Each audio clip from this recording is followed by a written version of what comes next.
of them people in that book is now CEOs, presidents of companies, own clothing lines and all of it. We're not paying attention to what's going on in the South Bronx or in Brooklyn. We're following Fabulous around Midtown Manhattan. That's a waste of our tax dollars. Now rap is having an impact on people in a positive way.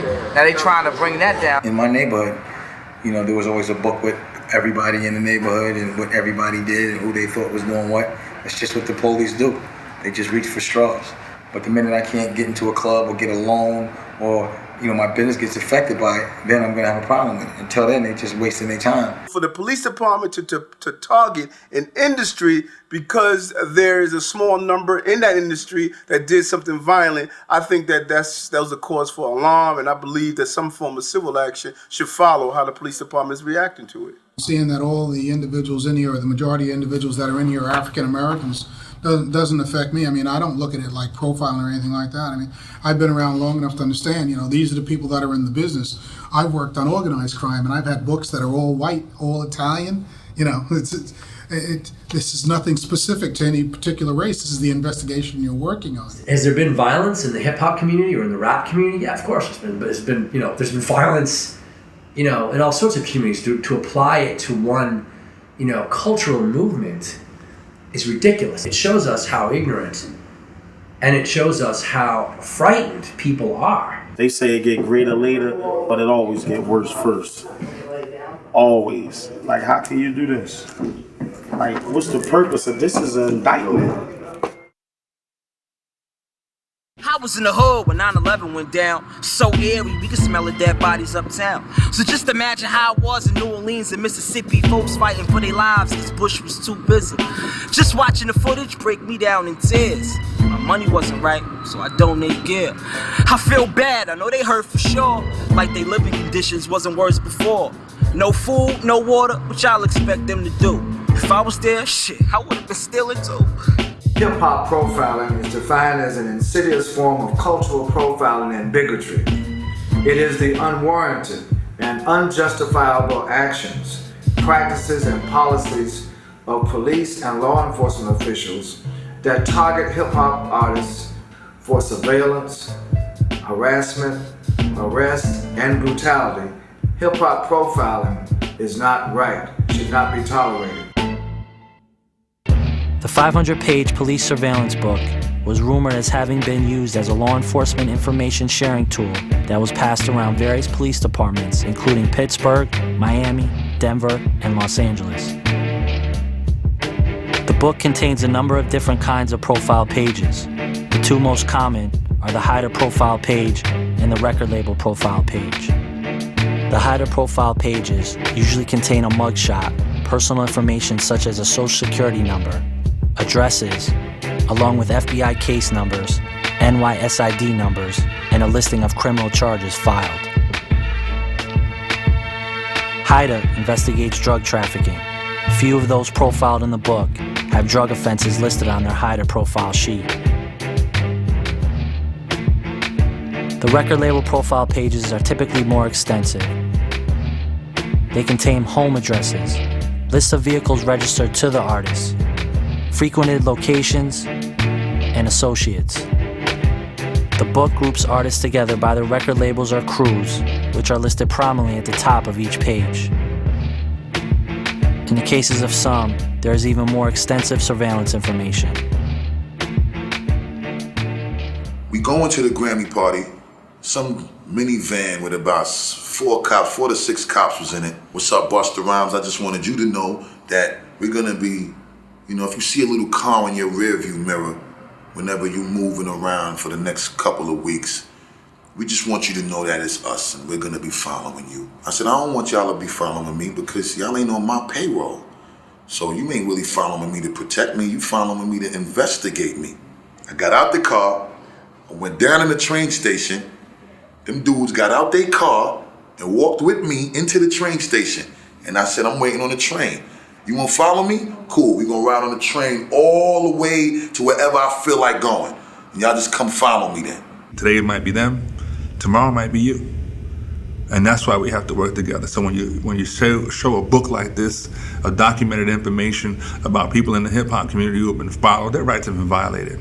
There's no justification. They can't even begin to say that these people were engaged in illegal activity. We suspect it, and that's the change in the recent laws. Most of the time that we've actually done surveillance on rap groups, it was because of the protection of the actual group itself. I don't remember any incidents specifically where we actually followed a rap group around looking to catch them doing something. For example, 50 Cent. It was followed around several times because of the fact that we felt he was in danger. Busta Rhymes is another rapper that we felt that there was potential for him to get hit as a result of a murder contract or an act of violence. So he was put under surveillance. You know, he acted like he didn't like it, but I think deep down inside he really felt that it was good that we were there to protect him, but it kind of hurt his street credibility a little bit. If someone calls 911 and says something happened, that's legitimate. But for you to just follow people around, I think that is fucking illegal. And I think that we fought for rights, black, white, green, purple, whatever you are. There's a thing called civil rights. And there has to be somewhere in there that shit is dead fucking wrong. In searching for concrete answers about the reported surveillance in the 500-page book, I sat down with Lou Savelli, a former member of the NYPD. Savelli was one of the most decorated officers within the force.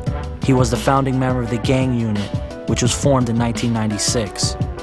Savelli commented on surveillance footage of Snoop Dogg, said to have been taken by the NYPD in 1999 when Snoop traveled to New York to perform in concert. The surveillance operation, specifically when Snoop was going to the tunnel, was all concern of rival gangs like the Bloods showing up at the tunnel and trying to maybe attack him or fire shots at him. Everybody now who is just your average everyday localized gang or drug crew, they all want to be Bloods and Crips because they see it on television. And if rappers are talking about, shooting people and killing people and they're wearing their colors in their videos, then why wouldn't our youth who are prone to become gangs, why wouldn't they want to be that? The rap industry is definitely one of the reasons why gangs have proliferated around the country and is increasing to grow. Derek Parker was said to have been the lead detective in the NYPD gathering intelligence on the hip-hop industry. Coincidentally, Parker trained under Lou Savelli in the Gang Intelligence Division. It was said that Parker was dismissed from the NYPD after he became too close to the subjects he was supposed to be investigating, the hip-hop stars.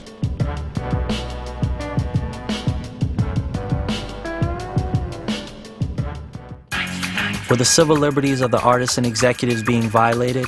If they were, what were the implications? If they weren't, how could the book be explained? I was being pulled in two directions with each new interview. If we don't make a hot record, then we can't feed our families tomorrow. We're not racketeering, we're not, we ain't got prostitution, we don't sell drugs or guns, so why would the government make a unit for rappers? Cops is on everybody anyway. So why start over a hip-hop cop unit? Might as well just say aim the niggas. The feds are always watching. Come on, federal agents, we know what's going on over here. Black boys in the hood making money, they watching. You find out their lifestyle, you find out where they go, when they sleep, when they're up, who they party with, who they rock and roll with, who they talk to. I can imagine how they feel. It's like somebody got their finger in your eyeball. Do you feel comfortable with somebody's finger in your eyeball? And they just sitting there. It wasn't so long ago that racial profiling was uncovered as an act that was being conducted by police, and actions have been taken to shine a spotlight on that to stop it. There is nobody targeting the rap industry. We're targeting violence and crime. Never before have we ever seen this amount of violence in any industry. It's fucked up for us because we give people roofs over their head, we create livelihoods for people, jobs and shit like that. And they don't look at it like that, and they don't put all the positive shit that we do in the papers, and they don't put the shit on the news. They just wait for us to slip and do something bad and shit like that, then they put it out there. When I get pulled over in a car and the police play me in front of my child because I'm rhyming, it's about them making sure that my children from young see that we ain't shit here. And whenever they say we gotta jump and act how high and strip butt-ass naked in the middle of the street and get arrested and harassed and manhandled in front of all these people to see, they planting fear in us so that we can never identify with the fact that that fear really comes from them being scared of who we are. In the course of my research, I was given a tape by members of the hip-hop record label Rough Riders. It was a real-life example of the divide that seemed to exist between hip-hop and the cops.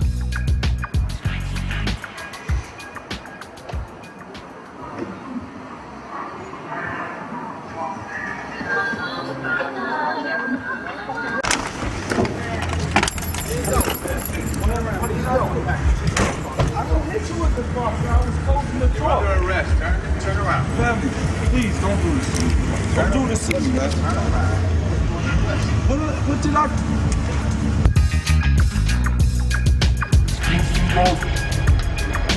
I...